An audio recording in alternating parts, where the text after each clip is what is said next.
मेरी आवाज़ आ रही है बच्चों को? अस्सलाम वालेकुम बच्चों, welcome back once again, welcome back. Yes, good, okay. Table को ज़रा नीचे करना है, मैं ज़रा टेबल को नीचे करता हूँ। ये छुप जाएगा चैट 2 मिनट के लिए, छुप जाए तो छुप जाए, नहीं छुपेगी।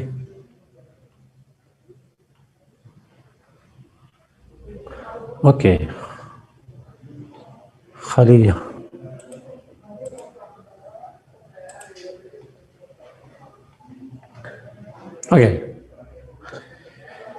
ओके जी। नेक्स्ट पाकिस्तान के कॉन्स्टिट्यूशन को भी इधर कर लेते हैं डिस्कस। कोई 20-25-30 मिनट में ये ख़त्म हो जाएगा, फिर उसके बाद हम कुछ और डिस्कशन करेंगे कॉन्स्टिट्यूशन के हवाले से। अच्छा, जब कॉन्स्टिट्यूशन को हम पढ़ रहे हैं तो साथ में जो पाकिस्तान के हवाले से कॉन्स्टिट्यूशन हैं उसमें कंपैरिजन पे सवाल अक्सर आता है। Comparison of the 3 constitutions 1956, 1962 and 1973 constitution of Pakistan. इन तीनों कॉन्स्टिट्यूशंस के कंपैरिजन पे भी सवाल आता है और ये भी हम यहाँ पे डिस्कस कर रहे हैं चार्ट के अंदर, चूँकि मैंने बनाया हुआ है। बुक जिनके पास है उसके अंदर भी है ऑलरेडी। आसमान से कोई शायद टाइपो मिस्टेक हो रही है। अच्छा, तो वो कॉन्स्टिट्यूशन का कंपैरिजन यहाँ पे स्टेबल फॉर्म के अंदर मौजूद है। अच्छा, याद रखिएगा प्लीज़, मेरे ख्याल में इस पे हम बात कर चुके हुए हैं, कोई बात नहीं आसमान। अच्छा, आप लोगों से मैं इस बात पे मेरे ख्याल में हम बात कर चुके हैं कि कंपैरिजन कैसे करना है, लेकिन आज भी आखिरी 15 मिनट में हम बात करेंगे दोबारा कि कॉन्स्टिट्यूशन का कंपैरिजन या इस पे क्वेश्चन कैसे अटेम्प्ट करना है। आखिरी 10-15 मिनट के अंदर मैं दोबारा इस पे बात करूंगा, बट इस तरह टेबल बना के नहीं करना, कैसे करना है वो बाद में आएंगे। But let's start with comparison of the 3 constitutions. पहले कॉन्स्टिट्यूशन पे चलते हैं, 1956 कॉन्स्टिट्यूशन। जो 1956 कॉन्स्टिट्यूशन है उसको ड्राफ्ट जिसने किया था, ड्राफ्ट से मतलब है उसकी जो रिकमेंडेशंस थी, they were actually defined and developed by the second constituent assembly of Pakistan. जो पाकिस्तान की दूसरी कॉन्स्टिट्यूएंट असेंबली है उसने इसको डेवलप किया था, ड्राफ्ट किया था। और इसको ड्राफ्ट करने के बाद, क्योंकि पहली कॉन्स्टिट्यूएंट असेंबली के साथ क्या हुआ था, what happened to the first constituent assembly, अगर आप में से किसी को ने पढ़ा हो या याद हो। डिसॉल्व हुई थी। तमीजुद्दीन केस में तो केस हुआ था 1954 में उसको डिसॉल्व किया था उस वक्त के गवर्नर जनरल गुलाम मोहम्मद ने, एग्जैक्टली साथ। तो उसके बाद फिर जो सेकंड कॉन्स्टिट्यूशन असेंबली थी दैट वाज, अच्छा पहली कॉन्स्टिट्यूशन असेंबली इलेक्टेड थी, तो दूसरी कॉन्स्टिट्यूशन असेंबली जो थी दैट वाज अपॉइंटेड वन, वो अपॉइंटेड असेंबली थी, इलेक्टेड नहीं थी। तो इस अपॉइंटेड असेंबली ने, जिसको अपॉइंट ही सिकंदर मिर्जा ने किया था, उस असेंबली ने, चूंकि सिकंदर मिर्जा गवर्नर जनरल बने थे बाद में, तो उन्होंने ही इसको अपॉइंट किया, उन्होंने ही इस असेंबली के जरिए से ड्राफ्ट करवाया और वो फिर एनफोर्स किया गया। 1962 कॉन्स्टिट्यूशन किसने ड्राफ्ट किया था? It was drafted by the constitution reforms commission, लेकिन उस कमीशन की रिकमेंडेशंस को नहीं माना गया and general Ayub Khan then drafted and brought changes in it by himself. इसीलिए मैंने आपको थोड़ी देर पहले कहा था कि 1962 का जो कॉन्स्टिट्यूशन है it is called one man constitution, या it is called tailor made constitution का लफ्ज जो है वो इस्तेमाल किया जाता है। 1973 का जो कॉन्स्टिट्यूशन है उसको हम कहते हैं it was drafted bye and approved by the national assembly of Pakistan. Parliament भी आप कह सकते हैं, but national assembly of Pakistan had approved the 1973 constitution. तो ये एक फंडामेंटल है कि किसने बनाए थे ये कॉन्स्टिट्यूशन। अच्छा, दूसरा जो है कंपैरिजन में, अगर हम जाएं नीचे वाले पेज के अंदर, तो जो 1956 का कॉन्स्टिट्यूशन है इट वाज एनफोर्स्ड ऑन 23 मार्च 1956। 23 मार्च को एनफोर्स हुआ था। जो सेकंड कॉन्स्टिट्यूशन है अयूब खान साहब वाला वो 8 जून को हुआ था, और जो करंट कॉन्स्टिट्यूशन था दैट वाज अप्रूव्ड ऑन या एनफोर्स्ड ऑन 14 अगस्त 1973। डेट्स याद रखना जरूरी है, 23 मार्च, देन 8 जून एंड देन 14 अगस्त।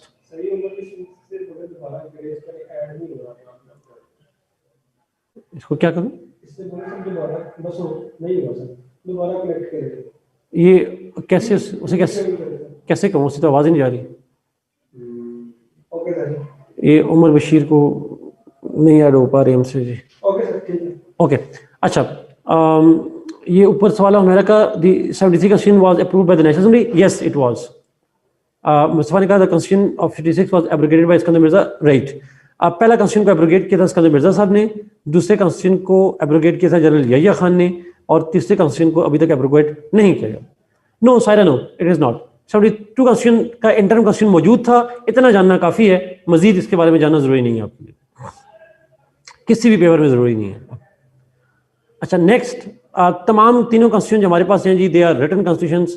ये तीनों कॉन्स्टिट्यूशन हमारे पास रिटन कॉन्स्टिट्यूशंस हैं। अयूब खान ने क्या किया था? टू कॉन्स्टिट्यूशन, अयूब खान ने कॉन्स्टिट्यूशन के साथ कुछ नहीं किया था, उसने 1962 का कॉन्स्टिट्यूशन बनाया था सिर्फ।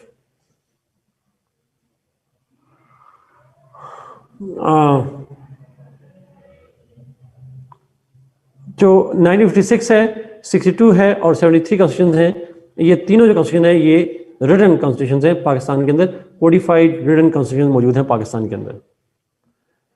अच्छा, फिर नंबर ऑफ आर्टिकल्स कितने हैं? हमारे पहले कॉन्स्टिट्यूशन के अंदर 234 आर्टिकल्स थे, दूसरे में 250 आर्टिकल्स हैं और तीसरे में 280 आर्टिकल्स मौजूद हैं। अगर सवाल आता है जी, एक क्वेश्चन आया है जी प्राइवेट में कि अगर सवाल आता है पाकिस्तान में टोटल कितने कॉन्स्टिट्यूशन थे, तो आप लिखेंगे 4, सॉरी 3 कॉन्स्टिट्यूशंस, 4 नहीं लिखेंगे, इंटरनल कॉन्स्टिट्यूशन को आप काउंट नहीं करेंगे।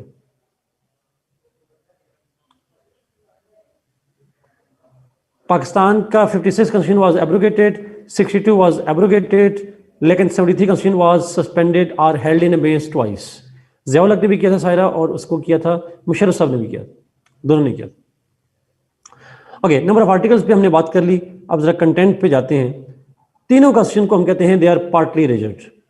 पार्टली रिजेक्ट से मतलब है उनकी amendment required 2/3 majority. Constitution amend करने के लिए 2/3 मेजॉरिटी। पाकिस्तान में किसी भी कॉन्स्टिट्यूशन में स्टेट्स की अप्रूवल नहीं चाहिए। हाँ, states approval in 1973 constitution is only needed if it brings change in the boundaries of the province। जो बाउंड्रीज हैं अगर किसी प्रोविंस की, तो उसके अंदर कोई चेंज होगी तो फिर आपको चाहिए है कि आप उसकी जो प्रोविंस है उसकी असेंबली से अप्रूवल करवाएं।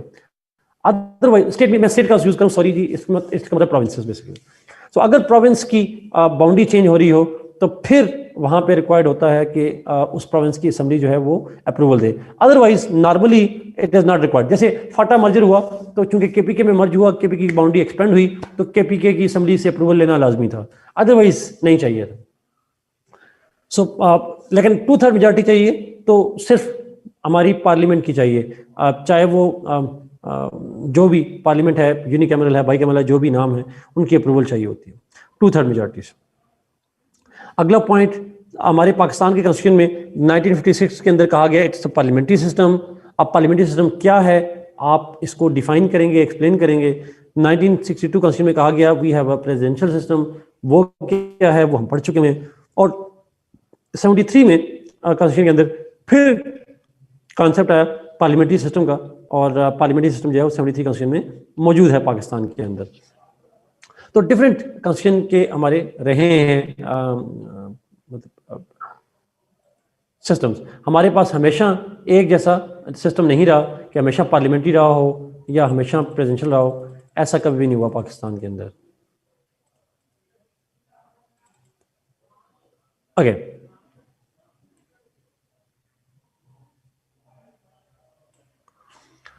Coming to the next point, unicameral. 1956 constitution में Pakistan was declared to be a unicameral legislature.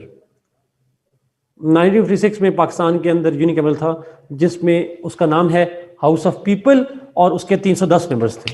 अब जरा देखिएगा जी, हाउस ऑफ पीपल 310 मेंबर्स, 310 में से 300 were elected, 10 seats were reserved, they were appointed।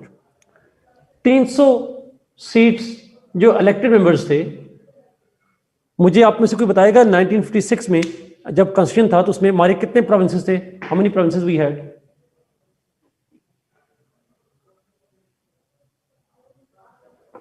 दो प्रोविंसेस जी, एक ईस्ट पाकिस्तान एक वेस्ट पाकिस्तान, दो प्रोविंसेस थे। सो दोनों प्रोविंसेस में से ईस्ट पाकिस्तान से 150, वेस्ट पाकिस्तान से 150, equal seats from both houses, that was there in the 1956 constitution.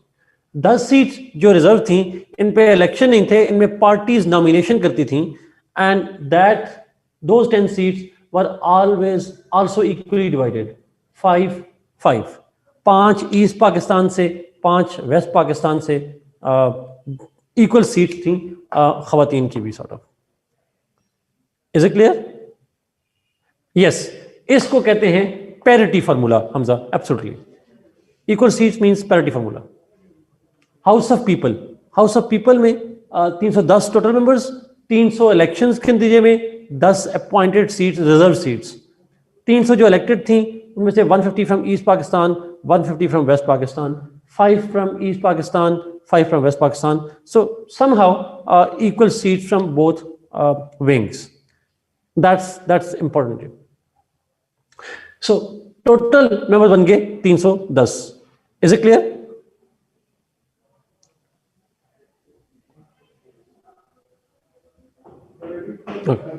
Okay. Yes, this is 56 constitution. मैं एक दफा रिपीट कर देता हूं जी। टोटल 1956 constitution में थी 310 सीट्स, 310, 300 सीट्स जो हैं, जो 300 सीट्स हैं वो इलेक्टेड लोग हैं equally from east Pakistan and west Pakistan, 150-150। और जो 10 सीट्स हैं they are reserve seat for women, जो कि प्रोपोर्शनल रिप्रेजेंटेशन की बुनियाद पे अपॉइंट होते हैं। 5 seats from east Pakistan, 5 seats from west Pakistan. This was the formula for 300 elected, 10 appointed, 150-150 and 5 and 5. Is it clear now? Okay, next पे चलते हैं जी। अगर आप 1962 कॉन्स्टिट्यूशन पे चले जाएं, नेक्स्ट पे, वहां भी यूनिकैमरल हाउस है, हाउस ऑफ पीपल लिखा है जी। This is not the case, यहाँ पे है नेशनल असेंबली, उसका नाम था 1962 के कॉन्स्टिट्यूशन में, अब लफ्ज नेशनल असेंबली है। नेशनल असेंबली जो है कोई बात नहीं शहबाज, नेशनल असेंबली के जो मेंबर्स होंगे 62 कॉन्स्टिट्यूशन के अंदर, अगर आप पॉइंटर में देखें तो पॉइंटर मैंने यहाँ पे रखा हुआ है 1962 के अंदर, और नेशनल असेंबली के सीट्स टोटल हैं 156। अब 156 में से 150 are elected, 6 seats are reserve for women.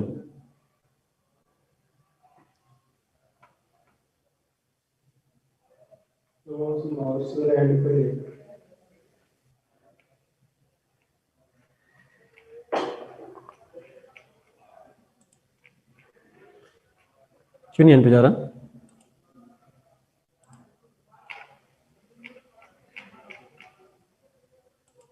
ये नासिर को नीचे करना चैट को। अच्छा, 156 टोटल सीट्स हैं जी, और 156 में से 150 इलेक्टेड हैं और 6 जो हैं वो रिजर्व सीट्स हैं खवातीन के लिए। Okay, thank you.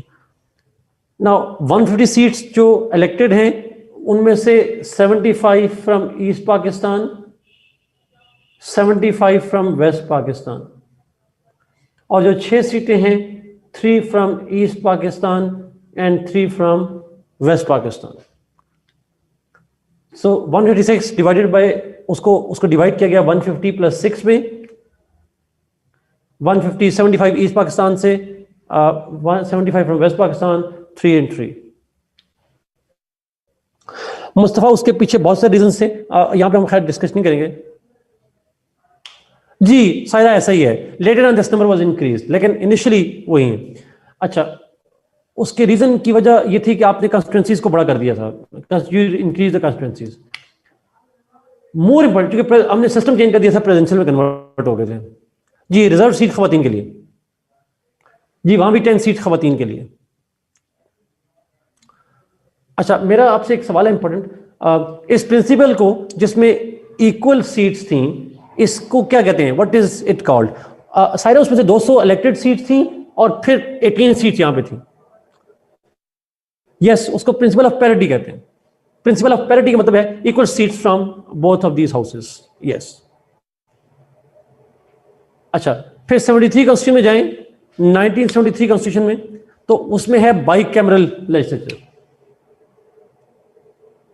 Lower house, upper house is called Senate, lower house is called National Assembly. Senate की 104 सीट्स हैं, उनमें से 23 मल्टीप्लाइड बाय 4, 23। जी सायरा इंटेलेक्चुअल्स, उनको हम टेक्नोक्रेट सायरा कहते हैं। अच्छा, करंटली सेनेट के अंदर 23 फ्रॉम ईच प्रोविंस और 4 प्रोविंसेस हैं। 23 इंटू 4 कितने हो जाएंगे?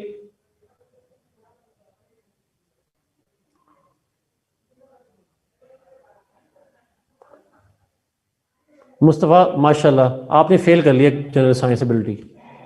92 जी, 92 हो जाएंगे, plus 8 seats reserve for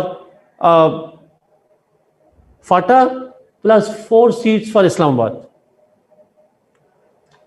national assembly की सीट्स हैं 342। 342 में से 272 are elected, plus 60 seats reserved for women, plus 10 seats reserved for religious minorities. I repeat again, 272 for elected seats, जो आप कहते हैं नेशनल NA1 NA2, तो नेशनल असेंबली के हल्के हैं 272, 60 सीटें खवातीन के लिए, 10 सीटें माइनॉरिटी के लिए। अब ये फाटा मर्जर वाली जो अमेंडमेंट है, जिसको हम 25th अमेंडमेंट कहते हैं या 31st अमेंडमेंट भी कहते हैं, उस अमेंडमेंट के अंदर ये नंबर्स कम हो जाएगा, 6 नंबर्स विल बी रिड्यूस्ड। तो 342 से कम होके 336 हो जाएंगे अगले इलेक्शन में जाकर। यस, याद रहेगी ये बात।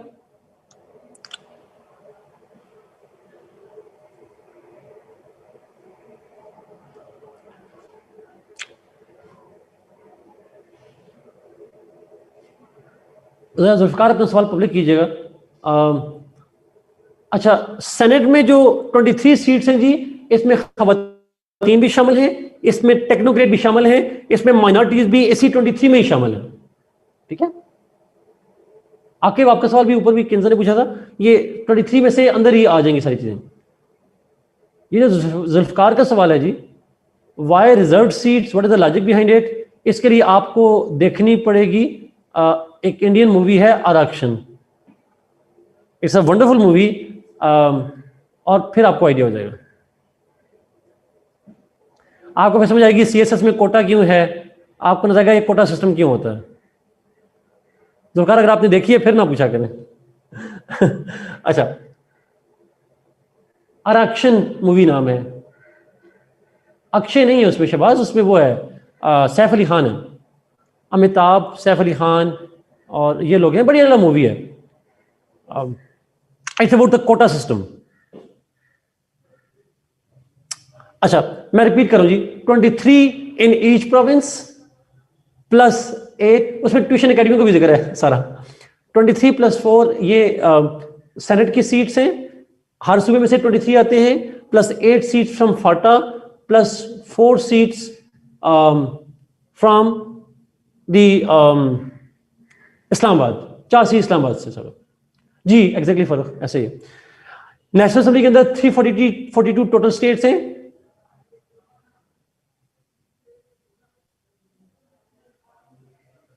जो है वो टोटल सीट्स हैं, 272 elected, plus 60 reserve seats, plus खवातीन के लिए, plus 10 seats for religious minorities. 342 में से 272 elected, 60 reserve seat for women and 10 seat for religious minorities. GB merger अभी जब असद होगा तो फिर देखेंगे क्या होता है। अभी जीबी का नहीं आ रहा, अभी तक कोई उसका प्लान नहीं है, अगर होगा तो चेंज हो जाएगा। लेकिन इन 342 में से 6 सीटें कम हो जाएंगी, इलेक्टेड सीटें 6 कम हो जाएंगी अगले इलेक्शंस के बाद। अगर जीबी मर्ज हो जाता तो फिर चेंज हो जाएंगी सर। जी हरीम, ये पेपर मैट्रिक्स याद रखना जरूरी है और आपको लिखना भी है, ये जरूरी है। रिजर्व सीट्स, अरसलान आपका सवाल, असूल याद रख लीजिएगा, reserve seats are not elected at all, reserve seats are appointed once. ये जो 60 और 10 है, ये दोनों में अपॉइंटेड है। इसको हम कहते हैं, इसका एक फार्मूला है, और वो फार्मूला कहलाता है प्रोपोर्शनल रिप्रेजेंटेशन कहते हैं। मिसाल के तौर पर अगर मैं इसको समझा दूं, ये लिखना नहीं है, सिर्फ समझाने के लिए अरसलान के सवाल में, 60 रिजर्व सीट का प्रोपोर्शनल रिप्रेजेंटेशन का मतलब ये होगा, फर्ज करें इस 272 में से पीटीआई को मिली 50% सीटें, तो इस 60 का 50% यानी 30 सीटें पीटीआई के पास चली जाएंगी, और 10 का 5 सीटें, जितनी परसेंटेज में आप जनरल सीटें जीतते हैं उतनी परसेंटेज में ये सीटें आपकी पार्टी को मिल जाती हैं। पार्टी अपने किसी भी मेंबर को नॉमिनेट कर सकती है, उसके लिए वो नॉमिनेट करेगी तो बंदा बन जाएगा, या बंदा बंदी जो भी है वो बन जाएंगे। ये मुझे प्रोपोर्शनल रिप्रेजेंटेशन वाला बताइएगा, आपको ये समझ आइए कि नहीं है? पार्टी के नाम पे, आसमा पार्टी के नाम पे पार्टी अपॉइंट करती है उनको। पार्टी देखिए, मरियम क्या नाम है उनका, औरंगजेब, ये रिजर्व सीट पे आती हैं। ये आपकी जो आई हैं खातून, पंजाब की हेल्थ मिनिस्टर, क्या नाम है उनका, यास्मीन राशिद साहिबा, यास्मीन राशिद, ये रिजर्व सीट पे आई हुई हैं सर, खवातीन की, ये इलेक्शन लड़के नहीं आई हुई हैं। सवाल आया जी सीएसएस में कैसे रिजर्व सीट पे अपॉइंट होते हैं फिर? अब इसका जवाब मेरे पास नहीं है। सीएसएस में इलेक्शन में ऐसे ही होता है। नहीं, स्पाइल सिस्टम ये नहीं होता, और होता है kind of स्पाइल system but not exactly the same, ऐसा कहते नहीं है पेपर में, ऐसा कहना नहीं है आपने। अच्छा, ऊपर एक दो सवाल मुझसे मिस हो गए थे, मैं सवाल देखता हूँ जी, ऊपर एक दो सवाल थे। अच्छा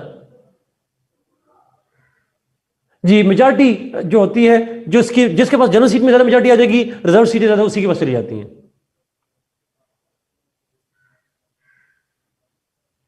मैं 96 वाले पे दोबारा आता हूँ, yes 6 because of Phata, yes Abdul Rahman, वो फिर अलग कॉम्प्लिकेशन हो जाएगी। लेकिन अब जीबी अगर मर्ज हो जाएगा, तो सीटें बढ़ सकती हैं दोबारा, लेकिन फाटा के मर्जर की वजह से 342 में से कम होकर 336 रह गई हैं। लाइक ताहिर, सरदार ताहिर खलील संधू इन फैसलाबाद हो सकते हैं जी।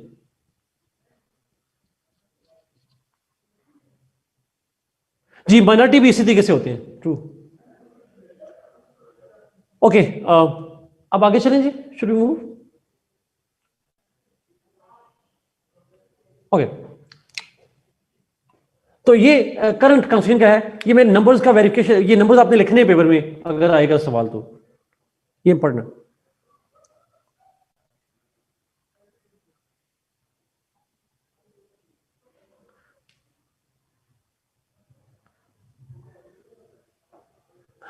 अच्छा, सवाल आया जी लॉजिक क्या है ये 6 सीटें रिड्यूस होने की। ऑनेस्टली स्पीकिंग यहाँ पेपर में तो आपके लिए रेलेवेंट नहीं है कि लॉजिक क्या है, बट जस्ट आइडिया आपको बताने के लिए एक आइडिया आपको बताना चाह रहा हूँ जी। ये सीटें रिड्यूस क्यों होती हैं, बड़ा टेक्निकल है, अगर ना समझ आए तो कोई बात नहीं, परेशान ना होइएगा, यूट्यूब पे इसकी वीडियो देखेंगे तो आपको समझ आ जाएगी। अच्छा, होता है इस तरह से है कि आपकी कोशिश की जाती है कि फॉर एग्जाम्पल फिक्स पॉपुलेशन के लिए एक नुमाइंदा हो। मिसाल के तौर पर अगर एक जगह की आबादी 10 लाख है, 1 लाख है, तो 1 लाख के लिए फॉर एग्जाम्पल एक एमपी होना चाहिए। अच्छा, जब आपकी आबादी पाकिस्तान के अंदर फॉर एग्जाम्पल 1 लाख के लिए एक बंदा होगा, तो 342 के हिसाब से आप अपॉइंट कर लीजिएगा। जब आबादी आपकी इस तरह से बढ़े कि इक्वली तस्सीम ना हो रही हो, फिर आप क्या करते हैं, आप सीटें कम कर लेते हैं। व्हेन योर पॉपुलेशन इंक्रीजेस, एक खास प्रोपोर्शन में जब इक्वली डिस्ट्रीब्यूट ना हो रही हो, तो फिर आप सीटें कम करके आप हल्का बढ़ा देते हैं। यानी एक एमपीए अब 1 लाख के बजाय 1,20,000 लोगों को रिप्रेजेंट करता है। आबादी बढ़ती है ना, तो इस वजह से फिर आपको जब हल्का बढ़ता है तो आपको फिर बहुत सीट्स कम करनी पड़ जाती हैं। सो कंस्टिट्यूएंसी की पॉपुलेशन जब बढ़ती है तो बहुत वक्त आपको सीट्स एडजस्ट करने के लिए कम करनी पड़ जाती हैं। तो 6 सीट्स कम करनी पड़ी because Phata became part of KPK, और केपीके की सीटें जो है फिर कम करनी पड़ी, हमें एडजस्ट करनी पड़ी। वैसे हमारे पार्लियामेंट के अंदर ऑलरेडी एक अमेंडमेंट प्रपोज है जिसमें 6 सीटें बढ़ाने की बात की गई है, लेकिन अभी वो प्रपोज ही है, अभी वो पास नहीं हुई। सेनेट ने पास कर लिया, नेशनल असेंबली ने पास नहीं किया उसको। अच्छा, 1956 कॉन्स्टिट्यूशन में 300 सीटें इलेक्टेड हैं, 150 इक्वल, 10 सीटें रिजर्व सीट्स हैं, 5-5। जो 1962 कॉन्स्टिट्यूशन है उसके अंदर 156 है, 150 इलेक्टेड, 6 अपॉइंटेड, 150 में से 75 और 6 में से 3 और 3।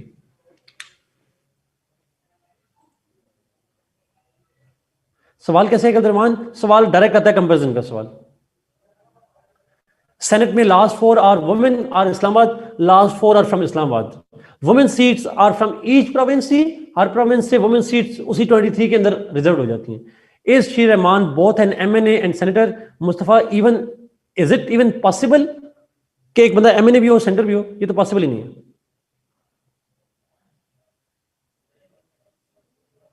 Naveed, no, answer is no. Seat बढ़ाएंगे तो आप सीट बढ़ाने के लिए आपको पॉपुलेशन भी तो उस हिसाब से देखनी पड़ेगी। ऐसा ना हो कि आप सीट बढ़ाएं लेकिन सीट पूरी ना आए, आपको पॉपुलेशन की एक जुडिशियल सिस्टम में देखना पड़ता है, जुडिशियली देखना पड़ता है। जी उस्मान, उसामा, ऐसा ही होता है, ऐसा ही होता है जी। सेनेट की 8 सीट भी खत्म हो जाएंगी जब फाटा मर्ज हो जाएगा। मर्ज तो हो चुका, अगले इलेक्शन जो मार्च से होगा उसमें 96 हो जाएंगी सॉर्ट ऑफ।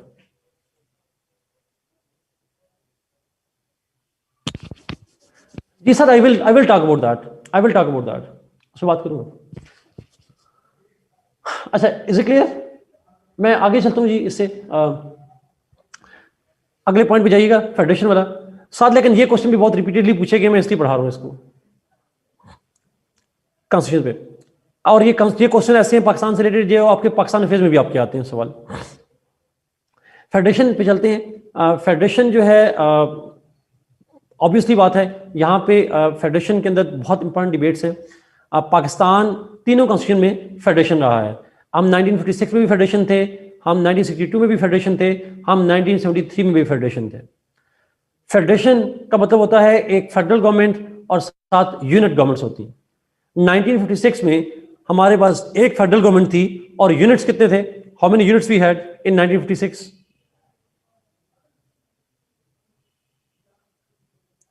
2। 1962 में एक फेडरल सरकार 2 थे। 1 यूनिट का मतलब होता है west Pakistan as 1 unit, east Pakistan भी यूनिट था, तो टोटल 2 बन जाते हैं यूनिट। 1 यूनिट का मतलब पूरा मुल्क 1 यूनिट नहीं है, इसका मतलब सिर्फ वेस्ट पाकिस्तान एक यूनिट है। अच्छा, आगे चलते हैं। 1962 में we had a federal government and how many provinces?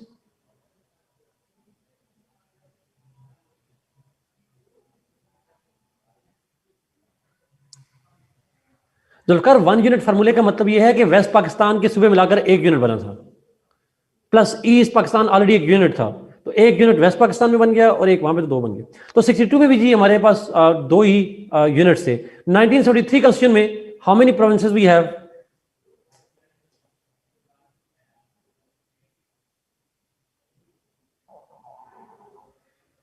चार प्रोविंसेस हैं जी currently. There are 4 provinces. Punjab, yes, जो हमारे पास वेस्ट पाकिस्तान में 4 प्रोविंसेस हैं। अभी फाटा और GB बन जाता है तो फिर आप 5 कर दीजिएगा, अगर बन गया तो 2022 में बनेगा, 21 में तो नहीं, मतलब 22 वाले एग्जाम वाले लिखेंगे, फिलहाल तो कोई चांस नहीं। एनीवे, नेक्स्ट चलते हैं। बलूचिस्तान कब ऐड हुआ था कुर्तरैन? इट वाज एडेड इन 1970 में इसको ऐड किया गया। अलीम शाह, अब डिपेंड करता है जो भी लफ्ज कॉन्स्टिट्यूशन इस्तेमाल करेगा आप उसको उस हिसाब से लिखेंगे, अभी तक तो नहीं। अच्छा, जब फेडरेशन होती है तो लिस्ट सिस्टम भी होते हैं।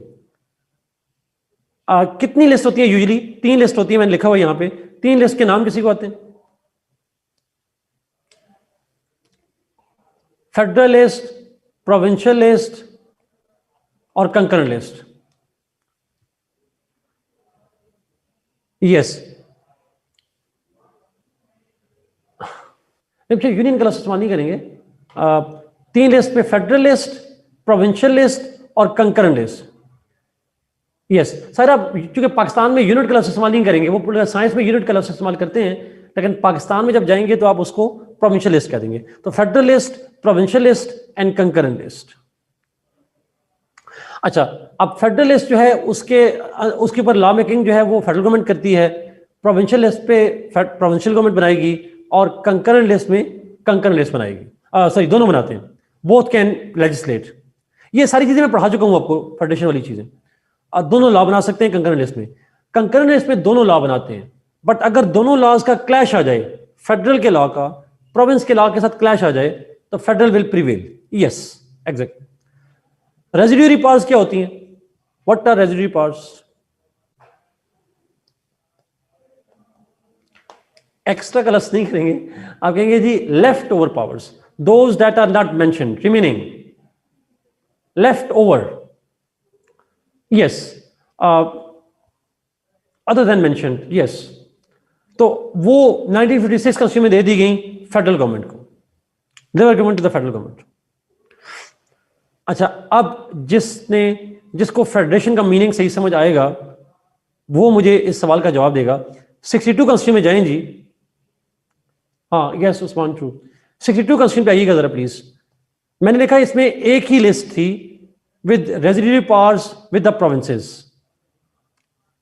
जी अगला मैं सेंड कर दूंगा आपको। अच्छा, मेरा सवाल आप सुनिएगा प्लीज गौर से। 1962 कॉन्स्टिट्यूशन में एक ही लिस्ट है और रेजिड्यूरी पावर्स हैं प्रोविंसेस के पास। अब सोच के फेडरेशन की डिवीजन, फेडरेशन की डेफिनेशन सुन के खुद पढ़िएगा फेडरेशन की डेफिनेशन, अंडरस्टैंड कर अपने दिमाग में उसको रिवाइज करें और फिर मुझे बताएं वो एक लिस्ट कौन सी होगी, फेडरल लिस्ट होगी या प्रोविंशियल लिस्ट होगी या कंकरेंट लिस्ट होगी। साथ ने कहा फेडरल लिस्ट, फायदा ने कहा federal list. Federal, why federal? अगर प्रोविंशियल होती तो क्या हो जाता? Why not provincial?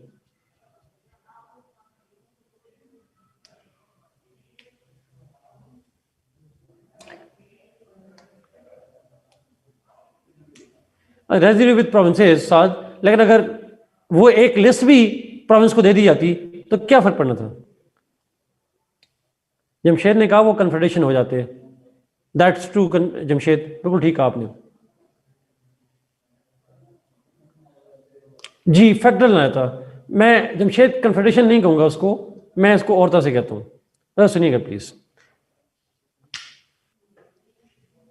एक लफ्ज आपने बोलना था सिर्फ, आप सरों ने, किसी ने वो लफ्ज नहीं बोला। अगर एक लिस्ट भी प्रोविंस को दे दी जाती, एक लिस्ट प्रोविंस को दे दी जाती, तो पाकिस्तान एज अ स्टेट रहता ही ना। We would not even be a state. अच्छा, मैं आपसे एक्सप्लेन करता हूं।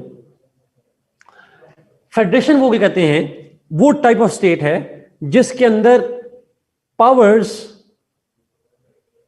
फेडरल गवर्नमेंट में और प्रोविंसेस में डिस्ट्रीब्यूट होती हैं। यानी कुछ पावर फेडरल के पास, कुछ प्रोविंसेस के पास। कभी ज्यादा पावर फेडरल के पास, कभी ज्यादा पावर प्रोविंसेस के पास, बट डिस्ट्रीब्यूट हो जाती हैं। लेकिन अगर हम यहां पे रेजिड्यूरी पावर प्रोविंस को दे दें और लिस्ट में पावर भी प्रोविंस को दे दें, तो फेडरल गवर्नमेंट के पास क्या बचेगा? What will be left with the federal government? Zero. अगर वो जीरो है, एक नेशनल गवर्नमेंट ही ना हो, तो इसका मतलब हर प्रोविंस एक इंडिपेंडेंट स्टेट है।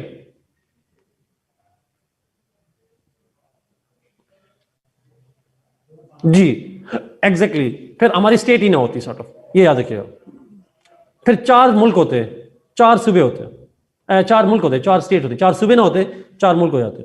एनीवे, आगे चलते हैं जी। पाकिस्तान के 73 कॉन्स्टिट्यूशन में, 73 कॉन्स्टिट्यूशन के अंदर अगर आप जाएंगे तो 73 कॉन्स्टिट्यूशन के अंदर 2 लिस्ट हैं करंटली हमारे पास। एक है फेडरल लिस्ट और एक है प्रोविंशियल लिस्ट। ऑब्वियसली बात है Mustafa, yes. Zishan, he is wrongly comparing too much powerful, America से ज्यादा पावरफुल हमारे सूबे नहीं है। यस, 2 लिस्ट है, federal list and provincial list की, और जो रेजिड्यूरी पावर्स हैं वो प्रोविंसेस के पास है। कंकरेंट लिस्ट थी बट 18th अमेंडमेंट में एबॉलिश कर दी गई यहां पे। तो ये आप बेसिकली लिखेंगे, हमारा फेडरल स्ट्रक्चर जो है इसकी आप बात करेंगे। नेक्स्ट पॉइंट है फंडामेंटल राइट्स। फंडामेंटल राइट्स को हम डिफाइन कर चुके हैं। These are rights that are inseparable part of the people, they are inalienable rights, जो कि हमेशा लोगों के पास होते हैं। Fundamental rights are usually protected by the constitution. अच्छा जी, सवाल है कि ये लिस्ट क्या होती है।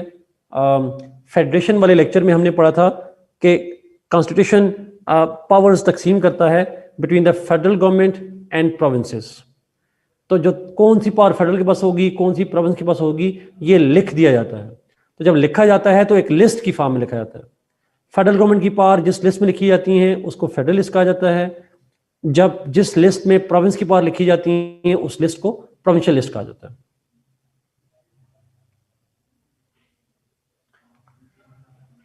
Zishan, he says that way, but obviously people disagree with that. हम फेडरेशन वाला डिबेट पढ़ेंगे जिशान में, प्रॉब्ली नेक्स्ट लेक्चर मेरा फेडरेशन पे ही होगा, प्रॉब्ली पाकिस्तान के अंदर उस पर बात करेंगे। ये फेडरल गवर्नमेंट की कंप्लेंट्स हैं इसके बाद। अच्छा, फंडामेंटल राइट्स की बात कर रहे थे जी। फंडामेंटल राइट्स क्या होते हैं? They are inalienable rights. ये वो राइट्स हैं जो हमारे पास होने, हर इंसान का हिस्सा होते हैं। They stay with it and they are usually constitutionally guaranteed. Pakistan के तीनों कॉन्स्टिट्यूशन में these rights have been mentioned in the constitution. तो हम कहते हैं पाकिस्तान के अंदर fundamental rights are constitutionally protected. 1956 constitution में भी थे, 62 में भी थे और 73 में भी थे। नोबल आर्टिकल 8 to 28, यस मुस्तफा ने कहा 8 से लेकर 28 तक।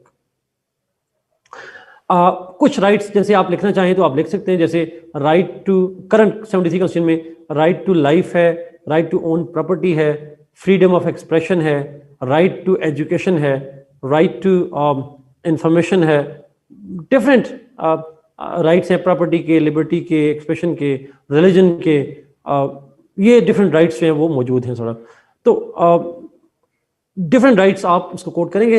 एक चीज आप लाजमी याद रखिएगा, ट्रेवल का लफ्ज नहीं आके उसमें मूवमेंट का लफ्ज है।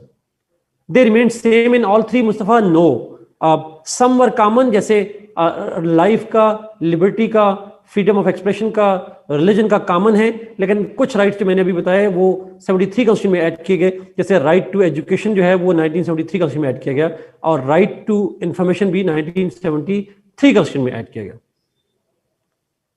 इंटरम में क्या होता है? इंटरम तो हमने करना ही नहीं है डिस्कस।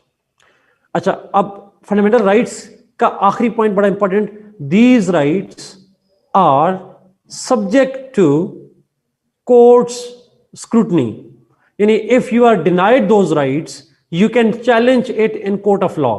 अगर आपका राइट जो हमने जिक्र किया अभी, कोई दूसरा इंसान या गवर्नमेंट का कोई इदारा, if anybody violets these rights you can challenge it in the court of law.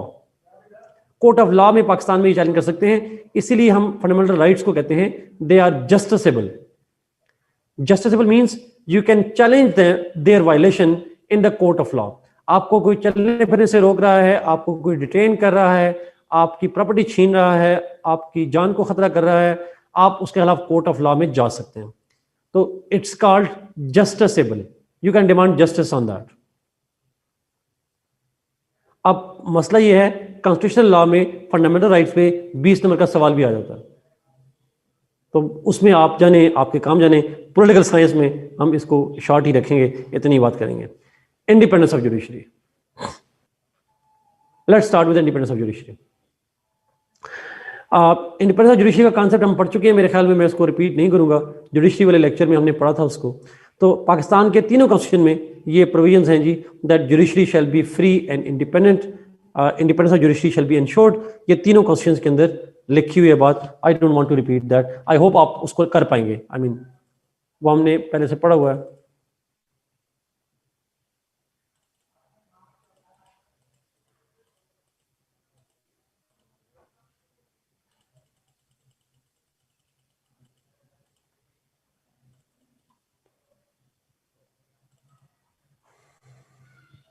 जी सद ऐसा ही है, ऐसा ही है। दे पॉलिटिकल साइंस कॉन्स्टिट्यूशनल लॉ किसी हद तक एक दूसरे को कम्प्लीमेंट करते हैं, फिर कॉन्स्टिट्यूशनल लॉ में सिर्फ डेप्थ ज्यादा है। एक देखिए, एक छोटा सा पॉइंट हम फंडामेंटल राइट्स का यहाँ पे एक पैराग्राफ लिखेंगे और उसमें 20 नंबर का सवाल आपने कॉन्स्टिट्यूशनल लॉ में लिखना होता है, दैट्स इट।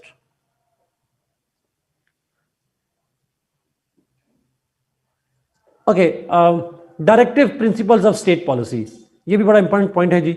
आइडिया है directive principles of state policy का? कहीं पढ़ा हो तो? कॉन्स्टिट्यूशनल लॉ वाला तो नहीं पढ़ा हुआ? कॉन्स्टिट्यूशन लॉ में तो आता है सवाल 20 नंबर का, इंडिया में खासकर। अच्छा, directive principles of state policy का मतलब ये है, ये जरा सुनिएगा प्लीज, नाम जरा लफ्सी मतलब देखिएगा, directive principles of state policy. जी शरियार, एग्जैक्टली ये डायरेक्टिव प्रिंसिपल्स क्या होते हैं? They are actually the guiding principles of the state's domestic and foreign policy. These are the guiding principles for states domestic and foreign policy. एक state की domestic, एक state की foreign policy कैसी होनी चाहिए, उसके बारे में कॉन्स्टिट्यूशन प्रोवाइड्स द गाइडलाइंस। उनको हम कहते हैं directive principles of state policy. Pakistan में शरियारे ऊपर लिखा है आर्टिकल 29 से लेकर 40 तक हैं, 29 से शुरू होते हैं 40 तक हैं, मुझे इसका कंफर्म नहीं है, but let's trust Shahriar on that. Article 29 से आर्टिकल 40। नाउ ये मैं मिसाल देता हूं छोटी सी, पाकिस्तान में क्या लिखे हुए हैं, तीनों में कॉमन लिखे हुए हैं। फॉर एग्जांपल लिखा हुआ है कि जी state shall create an environment in which people can live their life according to Islam. For example people, state shall make policies, state shall create environment in which people can live their life according to Islam। अब उसका interpretation आप खुद कर सकते हैं जैसी भी हो। उसमें लिखा है कि जी state shall ensure that there is equality in Pakistan. तो ये इस तरह की पॉलिसी। फॉरेन पॉलिसी में चले जाएं तो उसमें लिखा हुआ है the state will ensure the friendly relations with the neighbours and brotherly relation with the Muslim states. मुसलमान मुल्कों के साथ अच्छे ताल्लुकात रखेंगे, ब्रदराना ताल्लुकात रखेंगे और बाकियों के साथ दोस्ताना ताल्लुकात रखेंगे। अच्छा, अब ये सारी चीजें लिखी होती हैं इसके अंदर। इस डायरेक्टिव प्रिंसिपल्स का सबसे इंपॉर्टेंट पहलू ये है that they are non binding part of the constitution. Usman, इसलिए मैंने जुमला बोल दिया, ये क्लियरली लिखा गया है they are not binding part of the constitution. इन पे अमल करे स्टेट तो ठीक, ना करे तो नहीं ठीक, बात खत्म। अमल करना जरूरी नहीं है स्टेट के लिए, स्टेट कोशिश करेगी, बट अगर स्टेट ऐसा अमल ना करे तो आप उसे कोर्ट ऑफ लॉ में चैलेंज नहीं कर सकते। उस्मान, ऐसे ही है जैसे अगर आप कहें कि हमारे आइन में लिखा है डायरेक्टिव प्रिंसिपल्स में मुसलमान वालों के साथ अच्छे ताल्लुकात, और हमारी गवर्नमेंट की अफगान गवर्नमेंट के साथ एक बॉर्डर पे फायरिंग हो जाए, आप कोर्ट में चले जाएं, भाई अफगानिस्तान वाले तो मुसलमान हैं, वहां क्यों फायरिंग की? आइन में तो लिखा हुआ है कि मुसलमानों के साथ अच्छे ताल्लुकात होंगे, तो आप कोर्ट में जाके चैलेंज नहीं कर सकते इस बात को। आप ये कहें सऊदी अरब को नाराज क्यों कर दिया, कोर्ट ऑफ लॉ में जाके चैलेंज नहीं कर सकते चैलेंज, क्योंकि आपके आइन में अगर बेशक लिखा हुआ है बट आप उसको चैलेंज नहीं कर सकते कोर्ट में। So these are more like preachings, these are more like guidelines, but not the enforceable part of the constitution. Yes, suggestions can. Is it clear जी? अच्छा, ये इंडिया में भी है। अच्छा, ये इंडिया में भी है। Okay, let's go to the next part. अच्छा, 56 और 73 में तो नहीं है, बट 62 कॉन्स्टिट्यूशन के अंदर एक कॉन्सेप्ट है BD system, basic democracy system. अच्छा, बीडी सिस्टम क्या है? This is basically a local government system. ये यहां बोर्ड पे देखिएगा जी, बीडी सिस्टम एक लोकल गवर्नमेंट सिस्टम है which consisted of 80,000 members। Basic democracy local government system है जिसके 80,000 मेंबर्स होंगे। 80,000 में से 40,000 from east Pakistan, 40,000 from west Pakistan. 40,000 east Pakistan से, 40,000 वेस्ट पाकिस्तान की। Some of them are elected, some are them are officials. कुछ इसमें से इलेक्टेड लोग हैं, कुछ जो है वो अपॉइंटेड है। जी, ये सिर्फ 1962 कॉन्स्टिट्यूशन में लिखा हुआ है चार्ट में। मैं फिर रिपीट करूं, 80,000 टोटल मेंबर्स है बीडी मेंबर्स का, 40,000 ईस्ट पाकिस्तान से, 40,000 वेस्ट पाकिस्तान के। Some of them are elected, some of them are appointed. ये नंबर बाद में अमेंडमेंट करके बढ़ा के 1,20,000 कर दिया गया था, फिर 60 हो गए थे। 80,000 से बढ़ा के कितने कर दिए गए? 120,000, 60 again elected appointed mix members. इसका काम क्या है?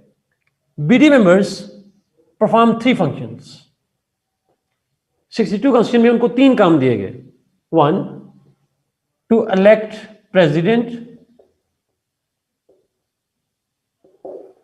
प्रेसिडेंट ऑफ पाकिस्तान को इलेक्ट करना है, इलेक्ट नेशनल असेंबली, ये जो हमने नेशनल असेंबली लिखी है ये वाले लोग, इनको इलेक्ट करना है, और तीसरा काम है to act as local government system, as a local government system के तौर पर काम करना। elect the president, elect the national assembly and act as local government system। ये बेसिकली काम है जी इनका। यस, इलेक्टोरल कॉलेज नोबल कह सकते हैं। प्रेसिडेंट को इलेक्ट करके नेशनल असेंबली को भी इलेक्ट करेगी। और यस शहबाज, मैंने जब यहां पे कहा था नेशनल असेंबली के अंदर 150 इलेक्टेड हैं, तो ये लोग इनडायरेक्टली इलेक्टेड हैं। इनको इलेक्ट जो है वो लोकल गवर्नमेंट सिस्टम करेगा। फातिमा जनाब साहब के जब इलेक्शन हारी थी तो she lost elections at the hand of bidis.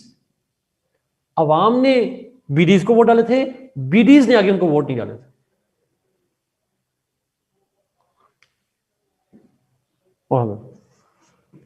So electing president, ये बेसिकली 3 फंक्शन है जी लोकल गवर्नमेंट सिस्टम के वहां पे, जो कि करंटली नहीं है। 56 में भी नहीं था, 73 में भी नहीं था, ये सिर्फ 62 कॉन्स्टिट्यूशन के अंदर ऐड किया गया। जी शहबाज, बूट्स तो खैर मैंने भी पहने पर मैं लाइक नहीं करता। अच्छा, इज इट क्लियर जी? इस पर कोई सवाल तो नहीं?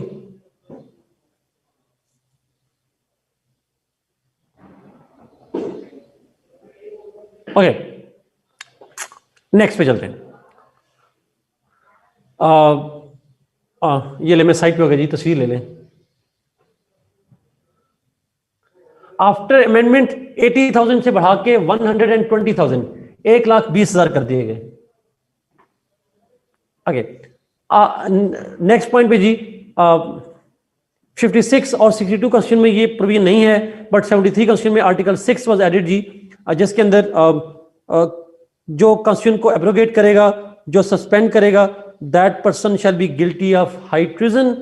आर्टिकल 6 ऐड कर दिया गया, जिसके अंदर कहा गया कि अब इस कॉन्स्टिट्यूशन को एब्रोगेट नहीं किया जा सकता, सस्पेंड नहीं किया जा सकता।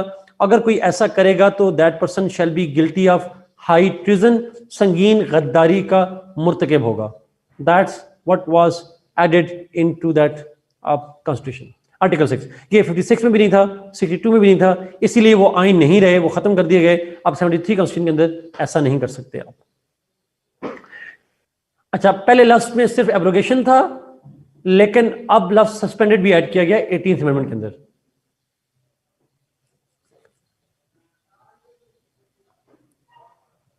अच्छा, ये पूछा गया जी सवाल कि ये 50% क्या है। मैंने सिर्फ ये बताया था 50% में कि 272 इलेक्टेड होते हैं, 60 रिजर्व और 10 खवातीन के लिए और 10 माइनॉरिटीज के लिए। मैंने मिसाल दी थी, फर्ज करें एक पार्टी को अगर 50% सीट यहां मिलती हैं तो इसका 50% उसको सीट मिल जाएंगी, इसका 50% उसको मिल जाएंगी। तो मैंने समझाने के लिए किया था, उसको आपने लिखना नहीं है पेपर में।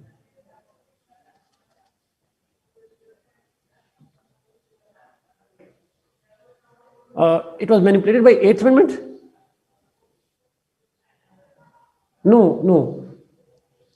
it was not. शुरू से ही ऐसा था। अच्छा, सेकंड लास्ट पॉइंट जी।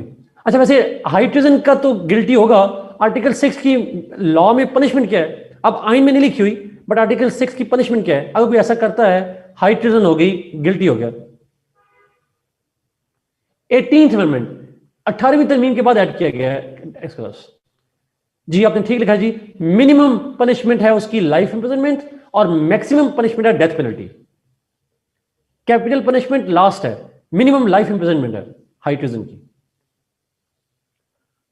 सेकंड लास्ट पॉइंट जी, official languages in 1956 constitution Urdu and Bengali, 1962 में उर्दू एंड बंगाली, और 73 में हमने बंगालियों को निकाल दिया। पीछे बच गई उर्दू। जी शहबाज। तो हमारी लैंग्वेजेस जो हैं वो शुरू में दो थी, और 73 कॉन्स्टिट्यूशन में एक लैंग्वेज बच गई, उर्दू वाली लैंग्वेज। पनिशमेंट वाला पॉइंट दोबारा रिपीट कर रहा हूं जी। आर्टिकल 6 के अंदर कहा गया जो बंदा कॉन्स्टिट्यूशन को सस्पेंड करेगा या एब्रोगेट करेगा वो गिल्टी कहलाएगा, वो हाई ट्रिजन का गिल्टी होगा। हाई ट्रिजन मतलब संगीन गद्दारी का मुर्तकिब होगा, और उसकी पेनल्टी लॉ में डाल दी गई minimum life imprisonment, maximum death penalty. Okay, let's come to the last part of this discussion जी, और वो है इस्लामिक प्रोविजंस। 1956 में कुछ इस्लामिक प्रोविजंस थी। For example, no law shall be made against Islam. मुल्क का नाम था Islamic Republic of Pakistan. Objective resolution was preamble of the constitution, और कहा गया head of the state must be Muslim.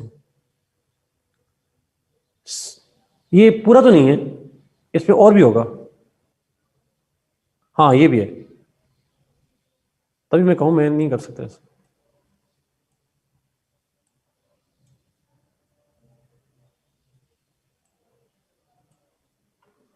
I don't know क्यों नहीं हो रहा जी छोटा, बट अगर मैं इसको करने की कोशिश करूं तो शायद हो जाए। हाँ अब हो गया पूरा, मैंने उसे बड़ा कर दिया। नोप शहबाज, नोप, बिल्कुल भी नहीं, नहीं नहीं नहीं, बिल्कुल भी नहीं। अच्छा आऊंगा इसके ऊपर। 19 head of the state must be Muslim, और एक लफ्ज ऐड किया गया, और वो था वो लफ्ज ऐड किया गया establishment of commission for Islamic recommendations. एक कमीशन बनाया जाएगा जो कि इस्लामिक लॉज के हवाले से रिकमेंडेशन देगा। इस्लामिक लॉज के हवाले से रिकमेंडेशन देने के लिए एक कमीशन बनाया गया था 1956 कॉन्स्टिट्यूशन के अंदर। 62 कॉन्स्टिट्यूशन में जाएंगे, again no law against Islam, Islamic Republic of Pakistan. अब यहां पे शहबाज आप वाला पॉइंट आएगा। इस 62 कॉन्स्टिट्यूशन में ओरिजिनली जब कॉन्स्टिट्यूशन का पहला ड्राफ्ट अप्रूव किया गया, उसके अंदर लफ्ज था पाकिस्तान का जो नाम होगा that shall be Republic of Pakistan. फिर प्रोटेस्ट हुए थे और गवर्नमेंट ने कहा था गलती से हो गया, और उन्होंने नाम ऐड कर दिया इस्लामिक रिपब्लिक ऑफ पाकिस्तान। नहीं सायरा, मैं इसको करेक्ट करता हूं अभी आपको। ये जो पॉइंट आप उठा रहे हैं कुछ और पॉइंट है, मैं इस पे आ रहा हूं इसको। अच्छा, 62 कॉन्स्टिट्यूशन में ओरिजिनल ड्राफ्ट में लफ्ज रिपब्लिक ऑफ पाकिस्तान था, लेकिन फिर अमेंडमेंट की गई और कहा गया जी क्लरिकल मिस्टेक है, और नाम चेंज करके Islamic Republic of Pakistan add किया गया। ये एक डेवलपमेंट हुई थी 62 के अंदर जाकर। दूसरी डेवलपमेंट भी है, वो भी 73 में आके बताता हूं। अच्छा, फिर 62 कॉन्स्टिट्यूशन में एक और बात भी की गई, एडिशनल पॉइंट, वो था advisory council of Islamic ideology. वो जो पहले कमीशन का लफ्ज था, उसी कमीशन की जगह पे advisory council of Islamic ideology बनेगी, जो अगेन एडवाइस करेगी रिगार्डिंग इस्लामिक लॉज। 73 कॉन्स्टिट्यूशन में इस्लामिक प्रोविजंस क्या थी? यहां पे जो चीज आप बात कर रहे हैं वो चीजें हैं जी। एक, no law shall be made against Islam, Islamic Republic of Pakistan मुल्क का नाम रखा गया। ऑब्जेक्टिव रेजोल्यूशन, अब 73 में प्रीएम्बल नहीं है, 73 में objective resolution has been made part of the constitution. अब ये आइन का लाजमी हिस्सा है। अच्छा, ऑब्जेक्टिव रेजोल्यूशन का इस्लामिक प्रोविजन से क्या लिंक है? क्योंकि हमारी सॉवरेनिटी अल्लाह के पास है, ये बात ऑब्जेक्टिव रेजोल्यूशन में लिखी हुई है। Sovereignty belongs to Allah, it is written in the objective resolution. अब जो आइन का हिस्सा है, पहले दोनों कॉन्स्टिट्यूशन में ये आइन का हिस्सा नहीं था। एक चीज। Next, head of the state और हेड ऑफ द गवर्नमेंट दोनों का मुसलमान होना जरूरी है 73 कॉन्स्टिट्यूशन में। और फिर हमारी बन गई CII, council of Islamic ideology. तीनों में इदारों का नाम डिफरेंट था, पहले में कमीशन, दूसरे में एडवाइजरी काउंसिल, इसमें भी इस्लामिक आइडियोलॉजिकल काउंसिल। जी, it was more made more Islamic Shahbaz. और फिर आर्टिकल 62 और 63 ऐड किए गए। आर्टिकल 62-63 में कहा गया मेंबर ऑफ पार्लियामेंट बनने के लिए सादिक अमीन होना जरूरी है, प्रैक्टिसिंग मुसलमान होना जरूरी है। CCI नहीं नोबल, CII, council of Islamic ideology. हम इस्लामिक प्रोविजंस पढ़ रहे हैं, council of Islamic ideology CII। CII, CII फिर कहूँगा ये बना, CCI और चीज है। अच्छा, अब जो बात आप करें शहबाज और जो सायरा कर रही थी बात, उसको जरा प्लीज यहां नोट कीजिएगा। 73 कॉन्स्टिट्यूशन में आखिरी पॉइंट है और सबसे इंपॉर्टेंट पॉइंट है, प्लीज गौर से सुनिएगा। 73 कॉन्स्टिट्यूशन में, जी सद ऐसा ही है, ऐसा ही है, जरा प्लीज मेरा पॉइंट गौर से सुनिएगा। 73 कॉन्स्टिट्यूशन में पहली दफा for the first time Pakistan official religion was defined. 56 में स्टेट रिलीजन नहीं था, 62 कॉन्स्टिट्यूशन में स्टेट रिलीजन नहीं था, 73 कॉन्स्टिट्यूशन में पहली दफा कहा गया पाकिस्तान की जो स्टेट है उसका ऑफिशियल रिलीजन इस्लाम होगा। Islam shall be the official religion of Pakistan, ये चीज पहली दफा 73 में ऐड की गई। ठीक है, नाम मुल्क का जो था वो हमेशा से इस्लामिक रिपब्लिक ही रहा, सॉर्ट ऑफ। आखिरी प्रोविजन, लास्ट प्रोविजन, 73 कॉन्स्टिट्यूशन में न सिर्फ इस्लाम को रिलीजन कहा गया स्टेट, बल्कि अगला काम किया गया, the Islam, the definition of Muslim was added in 73 constitution. मुसलमान कौन होता है इसकी डेफिनेशन ऐड की गई 73 कॉन्स्टिट्यूशन में। और अमेंडमेंट कौन सी थी? आर्टिकल 2 में इसके अंदर अमेंडमेंट की गई, मेरे में पहली अमेंडमेंट थी, फर्स्ट अमेंडमेंट थी, yes I guess first amendment मेरे ख्याल में यही थी या सेकंड थी, पहली दो में से कोई एक अमेंडमेंट है जी, मैं शायद मिक्स कर रहा हूँ। एक बांग्लादेश को रिकॉग्नाइज करने पर थी, एक इस पे थी नॉन मुस्लिम्स की करने से, सेकंड अमेंडमेंट है। Okay, thank you for correcting me. Second constitutional amendment जो थी that was about defining Muslim and therefore declaring Ahmadis as non Muslims. ये बेसिकली सारी डिस्कशन है जी। This is all about the constitution of Pakistan. Pakistan के constitution पे कोई सवाल है पूछें, फिर मैंने आखिरी 15 मिनट हैं उसमें 5 मिनट लेने हैं कुछ टर्म्स को इंट्रोड्यूस करवाने में, और फिर 10 मिनट में पेपर अटेम्प्ट बताना है आपको। Any question on Pakistan 3 constitutions? Paper में सवाल कैसे आता है? कंपैरिजन बता चुका हूं।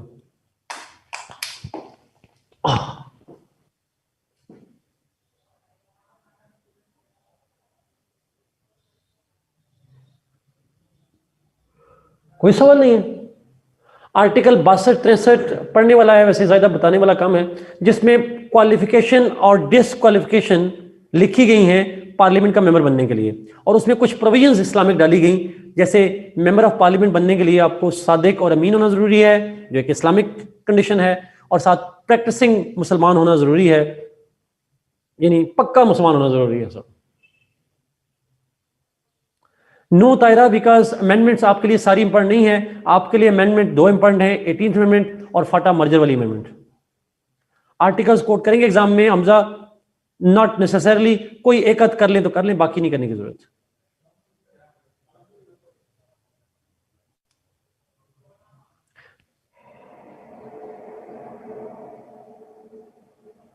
पाकिस्तान नेम वाज 56 कॉन्स्टिट्यूशन में हमारा नाम था Islamic Republic of Pakistan, 62 constitution में शुरू में नाम था रिपब्लिक ऑफ पाकिस्तान, बाद में नाम चेंज किया गया Islamic Republic of Pakistan.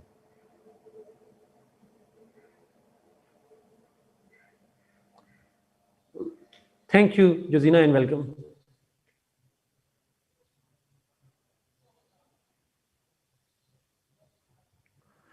Okay जी, आरिफ मैंने ये नहीं कहा 2 लिस्ट नहीं हो सकती, मैंने ये नहीं कहा था 2 लिस्ट हो सकती थी, लेकिन जो एक लिस्ट थी आरिफ, वो मैंने कहा, मैंने ये कभी नहीं कहा कि 2 लिस्ट नहीं हो सकती, 2 लिस्ट हो सकती हैं, बट एक ही लिस्ट थी, और एक लिस्ट मैंने कहा था प्रोविंशियल लिस्ट नहीं हो सकती, बिकॉज रेजिडरी पावर जो थी वो ऑलरेडी प्रोविंसेस के पास थी, ये मैंने कहा। सवाल है जी, ऑब्जेक्टिव रेजोल्यूशन में 56, 62 में नहीं ऐड, 1956 कॉन्स्टिट्यूशन और 1962 कॉन्स्टिट्यूशन में ऑब्जेक्टिव रेजोल्यूशन जो है वो उसके प्रीएम्बल का हिस्सा है, कॉन्स्टिट्यूशन का एनफोर्सेबल पार्ट नहीं था, वो उस कॉन्स्टिट्यूशन के अंदर बाइंडिंग पार्ट नहीं था वो। 73 कॉन्स्टिट्यूशन में उसको बाइंडिंग पार्ट ऐड किया गया।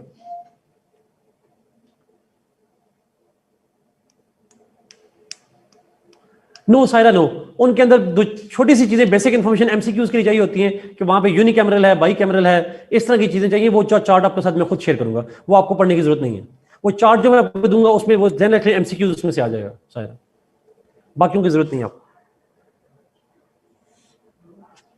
ओके, लेट्स गो फॉर कुछ टर्म्स हैं जी अमेरिका के कॉन्स्टिट्यूशन के अंदर जो टर्म्स आपको आनी चाहिए, फिर मैं जाऊंगा बाकी डिस्कशन के ऊपर। अमेरिकन कॉन्स्टिट्यूशन के अंदर कुछ टर्म्स हैं जैसे आपने शायद सुनी हो, मुझे बताते जाइएगा। एक है स्पॉइल सिस्टम,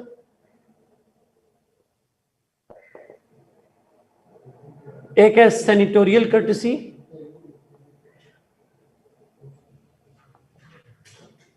अच्छा ये टर्म्स जरा देखते जाइएगा। स्पॉइल सिस्टम क्या होता है? ये अमेरिका, ये सारी टर्म्स अमेरिका के अंदर है, अमेरिका की बात हो रही है। ओ ये टीवी बंद हो गया, पर मुझे नजर नहीं आ रहा, बच्चे को कुछ पूछेंगे तो मैं इसको ऑन करना पड़ेगा। आगे आगे आगे आगे आगे आगे, आप बच्चों के सुन रहे हैं तो आप मुझे देख भी रहे हैं, पर मैं आपको नहीं देख पा रहा तो मुझे नहीं। अच्छा स्पॉइल सिस्टम क्या होता है मैं बोलता जाता हूं, पता नहीं आपने क्या लिखा है। System is the power of the, yes yes आ गया, नजर आ गया मुझे, पैटर्निज्म। No it's not winner gets all Shahbaz, it's different. Spoil system का मतलब यह है that the president has the power, discretionary power to appoint anybody on executive post, executive भी और डिफरेंट पोस्ट भी। जिन जिनको भी प्रेसिडेंट अपॉइंट करता है, he can appoint the people of his own liking, his own favourites. किसी ने पूछा था कि अमेरिकी प्रेसिडेंट जब अपॉइंट करता है तो मेरिट क्या होता है, तो अमेरिका में मेरिट नहीं होता, वहां पे प्रेसिडेंट की अपनी ही मर्जी से कोई क्राइटेरिया नहीं है। अमेरिका का जज बनने के लिए क्या क्वालिफिकेशन चाहिए? कोई क्वालिफिकेशन नहीं चाहिए, एक ही क्वालिफिकेशन चाहिए कि आप प्रेसिडेंट की नजर में अच्छे हो, प्रेसिडेंट की गुड बुक्स में हो। तो spoil system is the powers of the US president to appoint anybody at different post. Cabinet में, जजेस में, वो एक अनपढ़ बंदे को सुप्रीम कोर्ट का जज लगा सकता है। वो अपनी बेटी को, yes it is still practice, अपनी बेटी को क्या बनाया उसने, देखें जरा, सन इन लॉ तो मेरा बाद में आता है ना, पहले अपनी बेटी को उठाकर बना दिया और फिर कह रहा था कि मैंने अपनी बेटी को बनाना है यूएन के अंदर एम्बेसडर बनाना है, सॉरी वर्ल्ड बैंक का चीफ बनाना था। यस ट्रू साइड, ये बेसिकली होता है। नहीं साथ कहां एबॉलिश हुआ है? अभी देखें उसने सुप्रीम कोर्ट की अपनी बंदी को, एमी को बनाकर सुप्रीम कोर्ट का जज बना दिया, अभी उठाकर देखें कहां एबॉलिश हुआ। ऐसा बनाया ना उसने। आपको पता है रेक्स टिलरसन जो था ट्रंप का जो पहला, no no not at all, Trump ने अपनी बेटी को बनाया हुआ। अब आप और उसके मुझसे और क्या मिसाल मांग रहे हैं साथ? अपने बिजनेस पार्टनर रेक्स टिलरसन को उठाकर सेक्रेटरी ऑफ स्टेट लगा दिया, बिजनेस पार्टनर था उसका, उसको उठाकर लगा दिया। तो यहां पे अपनी मर्जी से लगा देते हैं। एग्जैक्टली हम जज भी रिटायर नहीं होते। अच्छा सेंटोरियल कर्टेसी, इसका आइडिया है? सेंटोरियल कर्टेसी अमेरिका में ऑलमोस्ट जी शुरू से जी जो ना, ट्रंप जाएगा तो आके बाइडेन ने सारी अपॉइंटमेंट नहीं कर देनी है सारी। हाँ अप्रूवल कंफर्मेशन चाहिए होती है जरा, आप ठीक करें, मैं बिल्कुल नहीं देखना चाहता। अच्छा सेंटोरियल कर्टेसी क्या होती है? कर्टेसी मैं बताता हूं जी। कर्टेसी का मतलब पता है? आई अज्यूम पता ही होगा, ना करें मेरा कर्टेसी का नहीं मतलब पता। कर्टेसी क्या होती है? कर्टेसी कर्टेसी होती है, मेहमान नवाजी का लफ्ज तो नहीं कहेंगे। कर्टेसी मुरवत को कहते हैं, मेहरबानी नहीं, मुरवत का लफ्ज ज्यादा मुनासिब हो जाएगा इसके लिए। अच्छा सेंटोरियल कर्टेसी होता यह है अमेरिका में, आम तौर पर यह होता है कि आम तौर पर यह होता है कि अमेरिका में अगर किसी स्टेट, 50 स्टेट्स हैं उनकी, किसी एक स्टेट से कुछ बंदों की अपॉइंटमेंट होनी हो, लेट्स सपोज कैलिफोर्निया से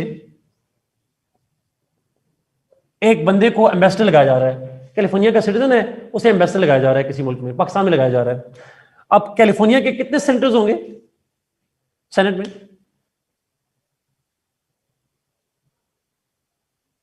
2। उस्मान 3 कहां से आ गए सेनेटर्स? 50 स्टेट में से 2-2 हो जाएंगे। गलती से हुआ है मेरे ख्याल में, इट शुड बी 2, यस। अच्छा, अब क्वेश्चन इज, हर स्टेट में से 2 जाते हैं। अब कैलिफोर्निया इंक्लूडिंग, अच्छा कैलिफोर्निया से एक बंदा है, कोई आम सा उनका सिटीजन है, कोई भी एक्सपर्ट है, उसे एम्बेसडर लगाना है। अब कैलिफोर्निया के 2 सेंटर्स हैं। अमेरिका में अगर एम्बेसडर अपॉइंट होगा तो किसने कंफर्म करना है? Who needs to confirm it? Senate ने करना है, एग्जैक्टली। अब सेनेट के 100 मेंबर्स जब बैठते हैं तो कैलिफोर्निया के 2 सेंटर के हैं कि इस बंदे को हम जानते हैं and we approve this person, तो वहां रवायत यह है, कन्वेंशन यह है कि बाकी सेनेटर्स उसे अप्रूव कर देते हैं, दे अप्रूव इट। समझ आई बात? If the senators from where the person belongs, if they approve it, the rest of the Senate approves. अब मेरा सवाल आपसे एक और ही है, अब अमेरिकी प्रेसिडेंट ने डिप्लोमेट को अपॉइंट करना है, उसे पूरी सेनेट को कन्विंस करना चाहिए या जिस स्टेट से है वो उस स्टेट से उन 2 सेनेटर्स को कन्विंस करना चाहिए?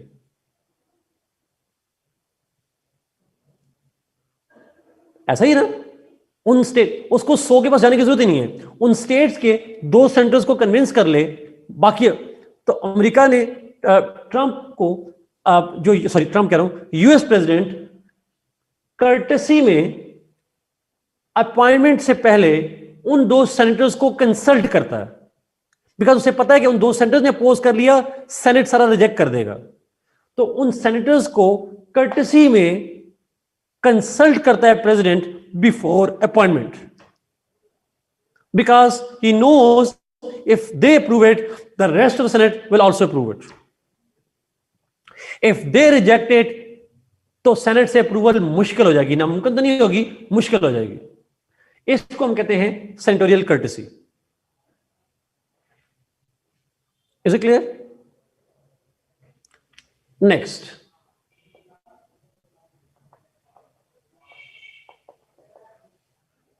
फिलिबस्टरिंग। ये पॉसिबल है, ये रवायत है, जरूरी नहीं ऐसा हो, but this is usually what happens. Her state के सेंटर्स 6 साल के लिए होते हैं, उसके बाद चेंज भी हो जाते हैं। ये रवायत है, जरूरी नहीं कि ऐसा हो। In simple word, the president as a courtesy consults the 2 centers from where his appointee belongs. The president consults the 2 centers from the state from where the appointee belongs. उसको हम कहते हैं सेंट्रल कर्टेसी। फिलिबस्टरिंग सुना हुआ? फिलिबस्टरिंग ये American history वालों ने पढ़ा होगा फिलिबस्टरिंग का।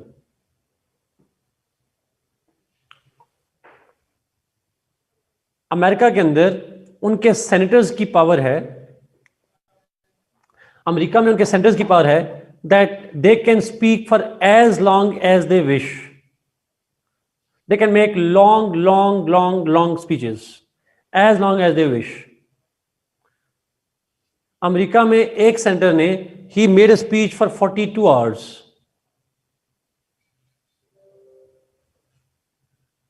42 आवर्स।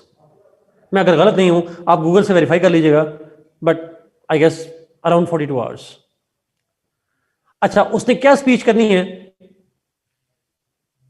उसने क्या स्पीच करनी है?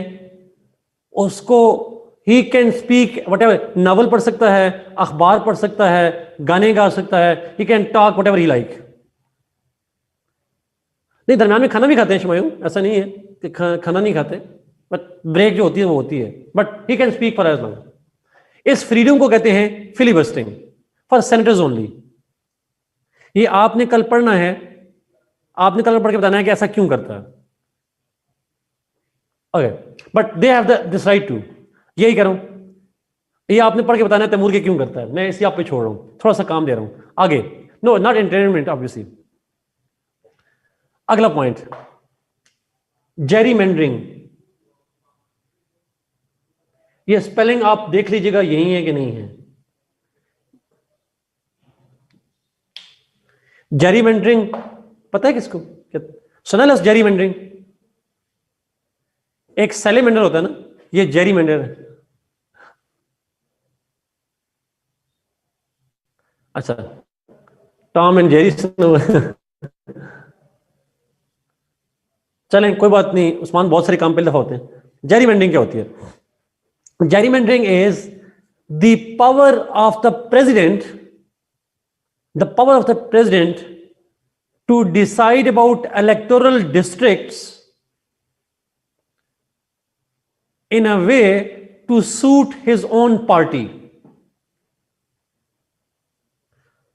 मैं फिर भी कहूं, it is the power of the president to make electoral districts, to make boundaries of electoral districts in order to suit his party interests. आसान लफ्जों में वो इलेक्शन की जो हल्का बंदियां होती हैं वो इस तरह से करे प्रेसिडेंट कि अपनी पार्टी को सपोर्ट कर सकता है, वो हल्का बंदियां चेंज करके अपनी पार्टी को फेवर कर सकता है। इसको हम कहते हैं gerrymandering power.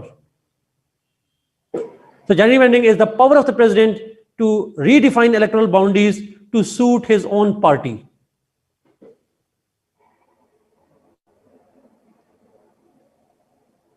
Is it clear?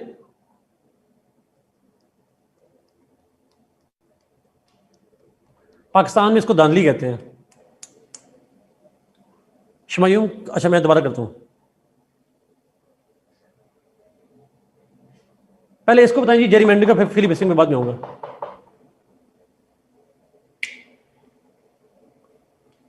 Is it clear और नॉट? शमायूम ने कहा क्लियर नहीं है, बाकियों को क्लियर हुआ है कि नहीं हो रहा? जेरीमेंडरिंग का नहीं हुआ। दोबारा, हल्का बंदियां पता है किसे कहते हैं? हल्का बंदियां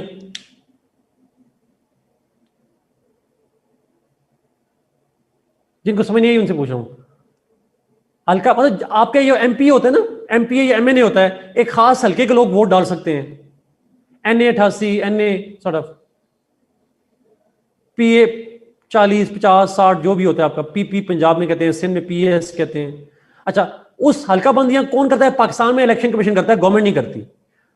अमेरिका में यह इख्तियार होता है प्रेसिडेंट का, बाउंड्री अमेरिका में प्रेसिडेंट का इख्तियार होता है दैट ही, उसको ना वहां पे कॉन्स्टिट्यूएंसी का लफ्ज के बजाय हमजा इस्तेमाल करते हैं डिस्ट्रिक्ट्स, इलेक्टोरल डिस्ट्रिक्ट। वो प्रेसिडेंट इलेक्टोरल डिस्ट्रिक्ट जो डिफाइन करता है। पाकिस्तान में ये फिक्स्ड है, यस दे आर फिक्स्ड, लेकिन चेंज भी होती हैं हर उसके बाद मर्दमशुमारी के बाद, हर सेंसस के बाद अरबा चेंज हो जाती हैं वो। लेकिन अमेरिका में हर प्रेसिडेंट चेंज कर सकता है उसको अपनी मर्जी के अकॉर्डिंगली।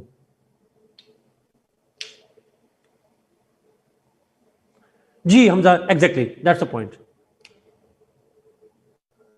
आखिरी सबसे मजे की चीज, और वो है आपने शायद एक टर्म सुनी हो, एक बड़ी इंटरेस्टिंग टर्म है। अब मुझे वो टर्म भूल गई है, एक मिनट ठहरिए, मुझे सोचने दीजिएगा। एक टर्म है जी, वो टर्म में रिपीट करने लगा हूं। हाँ, डेजिग्नेटेड